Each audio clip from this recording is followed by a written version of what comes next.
Sadhguru should stop eating honey. Namaste, by the way.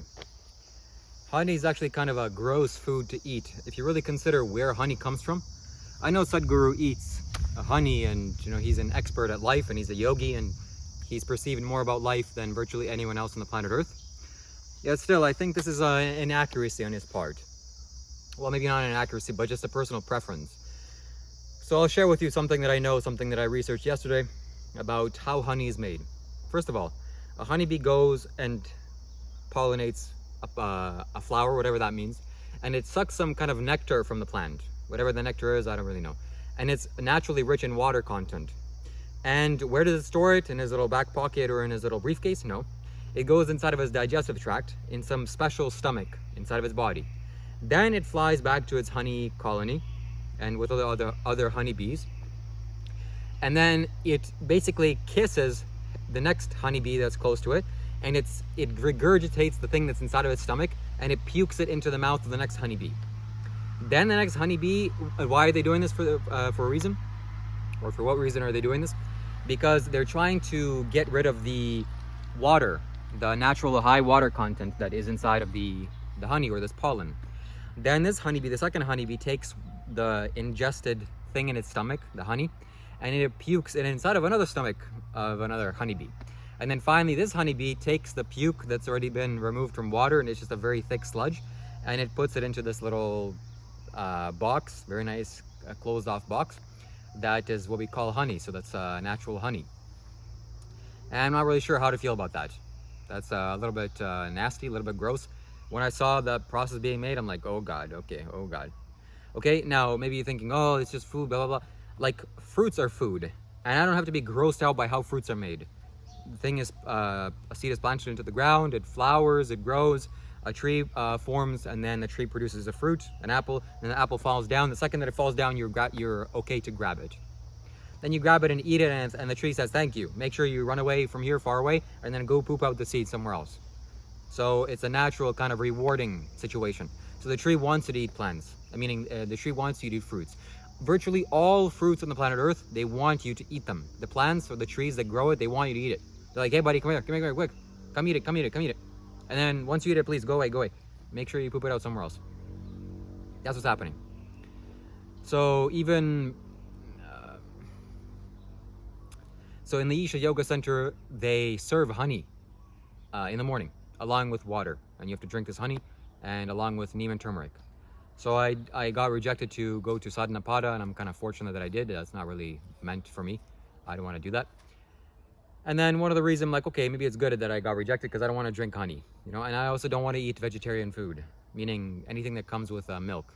I know they serve milk there. It's also kind of gross. It's like, even I know that the way that they are serving milk, the way that they're producing milk is not from the factory farms, which is obviously horrendous and wrong. But it's made with kindness. So they have lots of cows, and they milk the cows, and the cows are like, okay, I don't really know if the cows like it or don't like it, or if they're trying to run away or something. But I'm sure the cow's like, buddy, you're a different species than me. What are you doing? But okay, they're okay. So they milk the cow, they make water, they make some cheese or some milk or something, whatever that they're making, and then they serve it to you. And now I'm eating something that's from a digestive system of another cow or another species, another animal. It's like, whoa, it's like, okay, let me talk about this gently and nicely. It's like if you were to take milk from the same species as you, from other human beings, do you consider that to be normal? It's meant for babies, right? It's meant for little kids, for them to grow up. That's what it's designed for. But hey, maybe it's such a good food, why don't you drink it as an adult? No, obviously wrong, false. That's not natural. But hey, if we go to another species of animal and do that, it's like fine and natural. Do you see how confused you are with this, by the way? I said going to another species, like I'm sure you imagine a cow, and you're like, yeah, there's nothing wrong with that. There's nothing wrong with that because we've been doing it for such a long time. You do the unnatural thing and the wrong thing for such a long time, you're going to think, oh, this is fine. Why? Because we've been habituated into this. Similarly with, these types of animals, like for example, the animals that are being slaughtered on Earth, they are of a particular type of nature. Meaning that if I say to you chicken or a pig or something or a cow, you probably will be like, oh yeah, that's food. But it's not food. It's an actual living being. So you should get out of this delusion thinking that there's animals for food and then there's animals for company, like dogs. So Also, I watched a perfect documentary on in South Korea. Dog farmers are trying to complain to the government because the government is saying, yeah, in a few years the dog farming industry is going to be banned, and it's like a big thing there. And they're like, oh, how could you do this, blah blah blah, because dogs in the West, and probably in their eyes as well, they're seen as kind of pet animals or companions. And then in the comment section of these videos, they're like, people are saying, oh yeah, this is so barbaric, you should stop farming dogs, go farm chickens, pigs, and cows instead. Hello? Okay, maybe chickens is like, it's a lower evolved life form, but pigs and cows, that's such a higher evolved life form. It's not food. I want to understand this. It's not made for food. The chicken is meant, the chicken is a part of nature, just like a lizard or a gorilla or a horse or anything else. But you don't consider these types of animals food. And why don't you consider them as food? Because they're not food naturally, right? But you only consider these select group of animals food. Well, because you've been habituated into it, and this is just the ignorance of mankind. So it's gonna get harder just to eat meat. It's gonna become easier to stop eating meat, and you should all do that. So the reason why I'm not eating honey, first of all, it's like the grossness factor. Now I'm realizing is like, ugh. Okay, I get it. Honey tastes great and has some yogic properties, Sadhguru says, obviously, so it does. But and it tastes okay, by itself. It's like not the best thing. And like with tea or warm water or something else, it tastes really nice and pleasant. So I'm not consuming honey anymore. Maybe, I'm sure there are better alternatives, like plant sugar, like agave or something else, or jaggery. Oh, that stuff is good. I'm reminded of when I was in Burma in my meditation retreat, and in the Buddhist forest monastery. The only thing that monks are allowed to eat after noon is like a few foods, and one of them was jaggery. Jaggery is like palm sugar, I think, or cane sugar, and mixed into a ball. And it's so good, especially if you don't eat, or if you haven't eaten in a long time, and you eat this, this is heaven. So my friend went to town and he bought like 15 packs of jaggery, and we would just eat it non-stop. I would just eat this like every single day. So that was a lot of fun. All right, my friends, I suggest you to stop eating meat and to stop consuming things that come from animals. Also, you're stealing this, by the way, You're stealing the honey. The bees don't want you to take it. They're making it for themselves. And if they have the ability to communicate, they'd be like, hey, buddy, you should probably not take this because this is ours. But they don't have this, so we kind of use them as slaves in order for them to make us this product, and then we take it from them. That also doesn't line up with my morals and ethics and morality.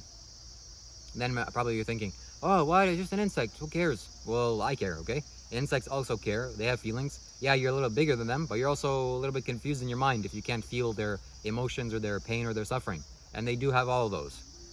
So it's like, would you want me to, you write some paper for university or something, you do some job, and then I'm like, oh, thanks, buddy, and I'll just go and take it. And you can't do anything about it. Why? Because you're too small or too insignificant. And like, oh, well, I guess I'll have to do it again or whatever. Not wise, not smart. So Sadhguru, this is like one of the 3 things that I don't agree with Sadhguru on. Number 1 is drinking milk. He drinks milk. I was like, okay, that's kind of gross.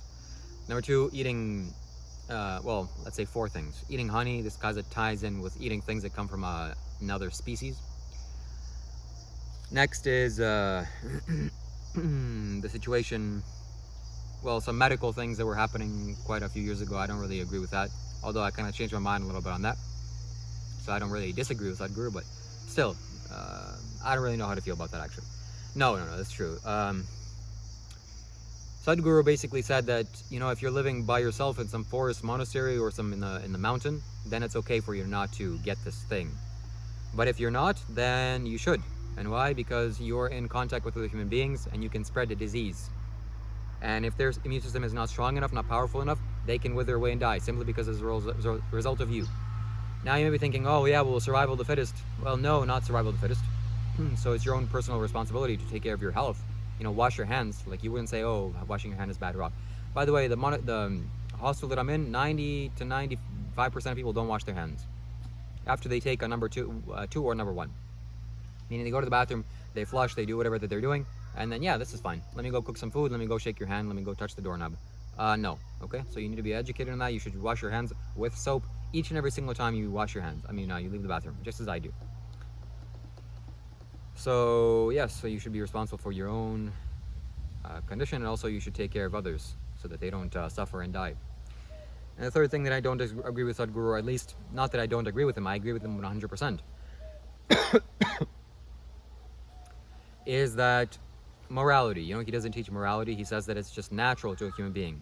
You shouldn't be taught morality, like right and wrong. There could be a lot of confusion as a result of this. But I think it's a valuable training rule to discuss, well, especially when you're just starting out on the path. It's very good training rules. That's what they are. It's a training rule. So again, the 5 moral precepts are: do not kill, do not steal, do not lie, do not misuse your sexual energy, do not intoxicate your mind. So yes, practice this. You will not get lost in life. You will not get hurt. No one will harm you. Pain will go away. Suffering will cease if you follow the 5 moral precepts. If you watched up until now and if you want to get in touch with me, if you want to do a spiritual consultation with me, you should do so. I can help you to resolve your trauma, to resolve your past issues, to help you heal various situations in your life, and help you out in a lot of things in life. So you can do so by reaching out to me in the link below on my Facebook profile. And I will chat with you, and afterwards you can simply exchange a donation with me, whatever you feel is appropriate. Or even if you don't have any money, I'll still be willing to talk to you. But this is what I'm doing this for, in exchange for donations. Okay, that's it, my friends. Thank you so much for watching. Stay tuned for another video. Bye.